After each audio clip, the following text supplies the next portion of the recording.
Plumbing, defined as the art and science of installing pipes, fixtures, and other apparatus to convey and supply water in the building, and to dispose and discharge wastewater in the other liquids, gases, and other substances out of the building in a safe, orderly, healthy, and sanitary way to ensure the health and sanitation of life and property. The word plumber is a title given to a person who is skilled in the field of sanitation. It was derived from the ancient Roman word flumbarius, which was taken from the Latin word plumbum.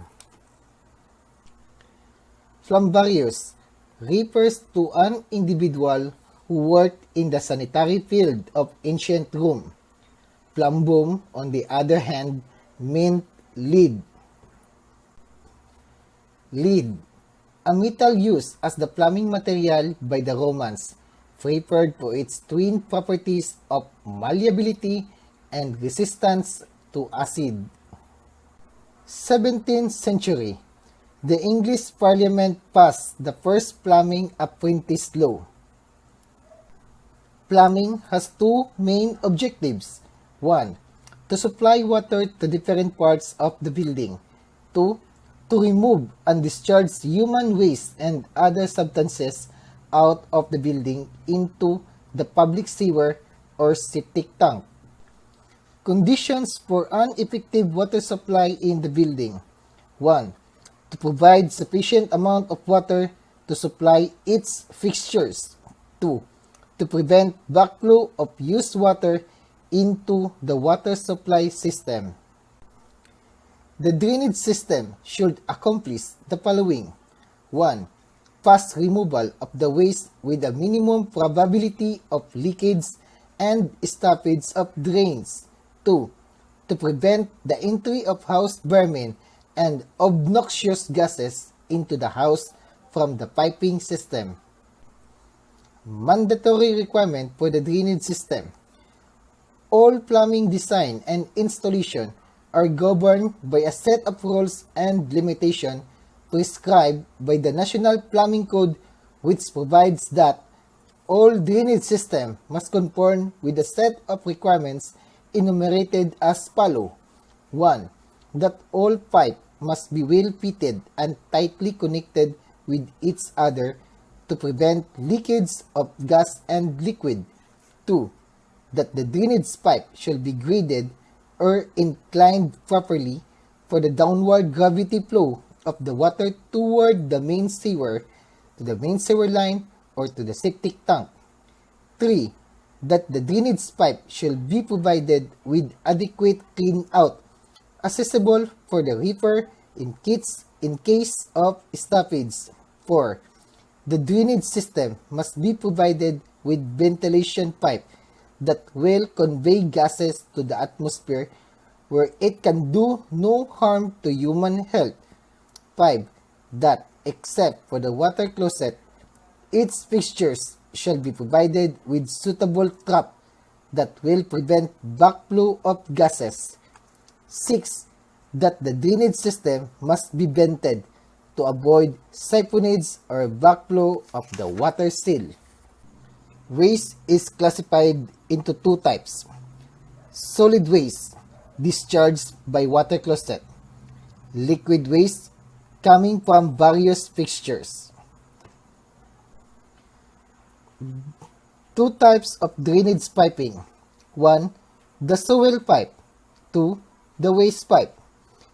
Any pipe that conveys waste from various fixtures other than water closet is called waste pipe, and those pipe that conveys waste coming from water closet is called soil pipe.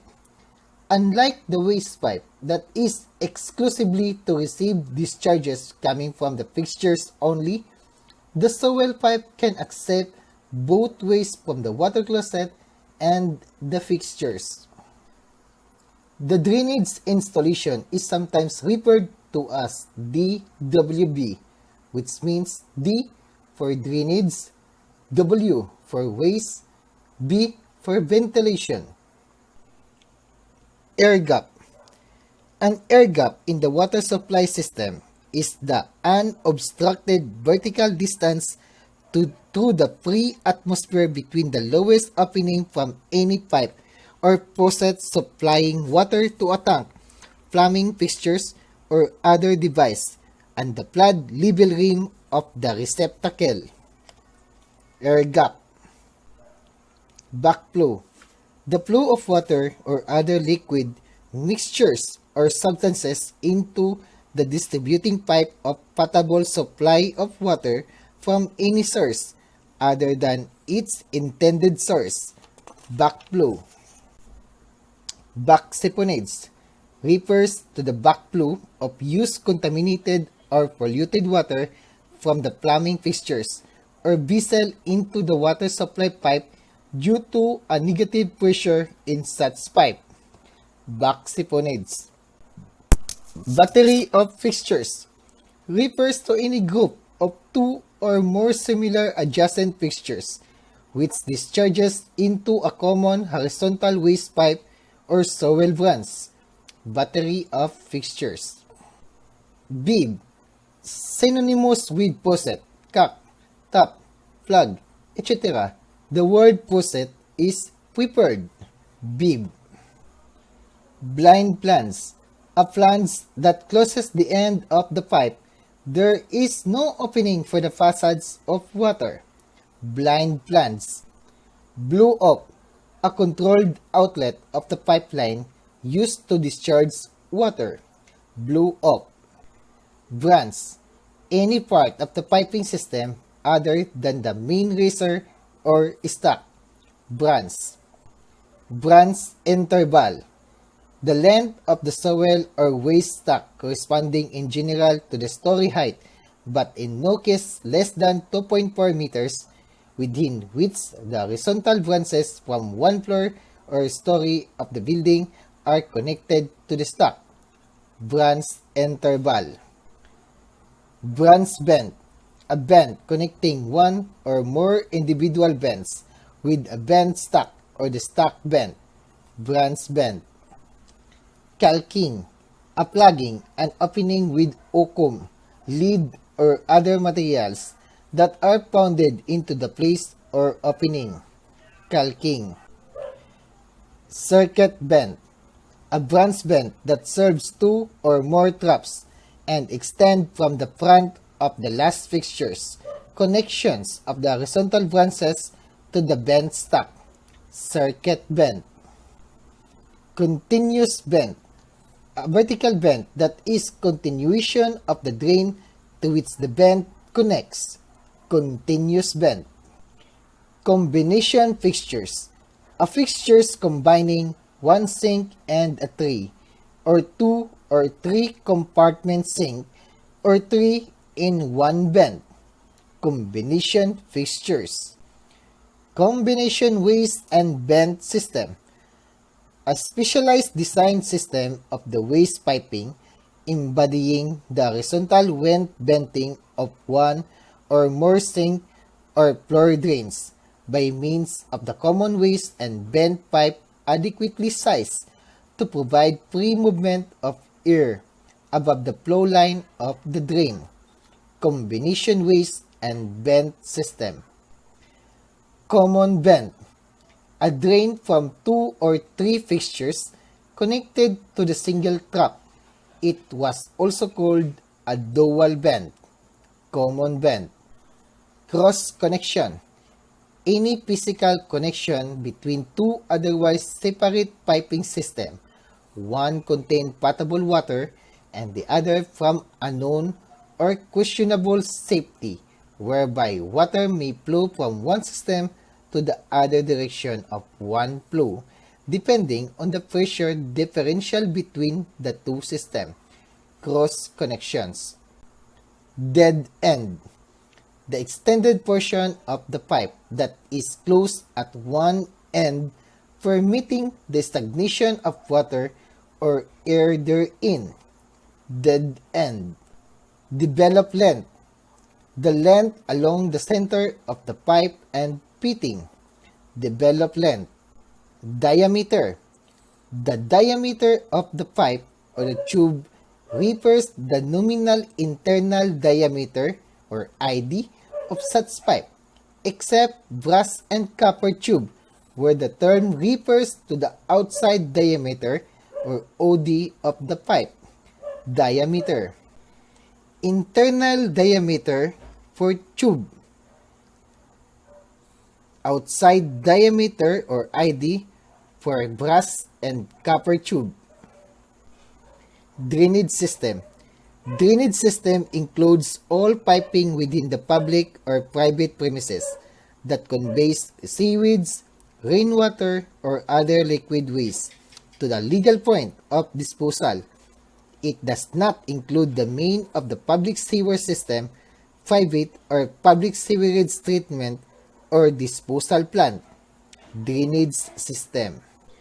Dry vent. A vent that does not carry water or the waterborne waste. Dry vent. Effective opening. The minimum cross-sectional area of the point of the water supply discharge, measured or expressed in terms of diameter of the circle. If the opening is not a circle, the diameter of the circle that is equivalent to the cross-sectional area. This is applicable to the air gap. Effective opening. Existing work shall apply to that portion of the plumbing system that has been installed and approved prior to the contemplated addition, alteration, or correction. Existing work. Fixtures branch. A pipe connecting several fixtures. Fixtures branch. Fixtures drain.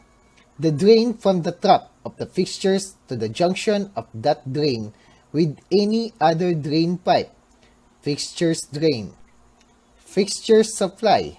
A water supply pipe connecting the fixtures within the fixtures branch.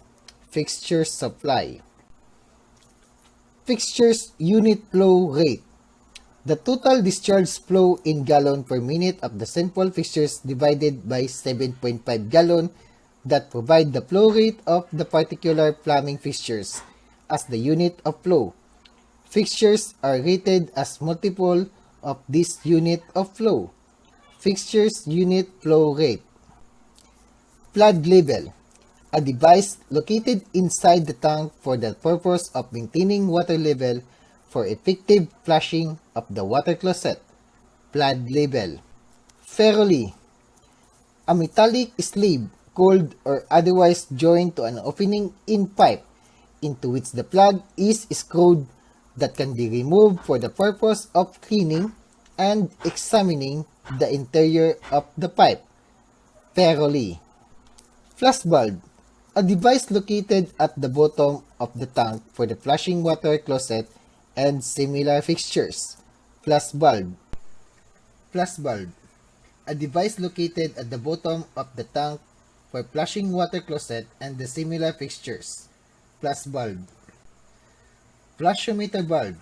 A device which discharges a predetermined quantity of water to the fixtures of flushing purposes, activated by the direct water pushers. Flushometer bulb. Grade. The slope or fall of the pipe in reference to the fraction of an inches per foot length of the pipe. Grade. Group bend. A branch bend that performs its function for the two or more traps. Group bend. Horizontal pipe means any pipe or fitting which makes an angle of more than 45 degrees with the vertical. Horizontal pipe. Invert. The lowest portion of the inside of any pipe or conduit that it's not vertical. Invert.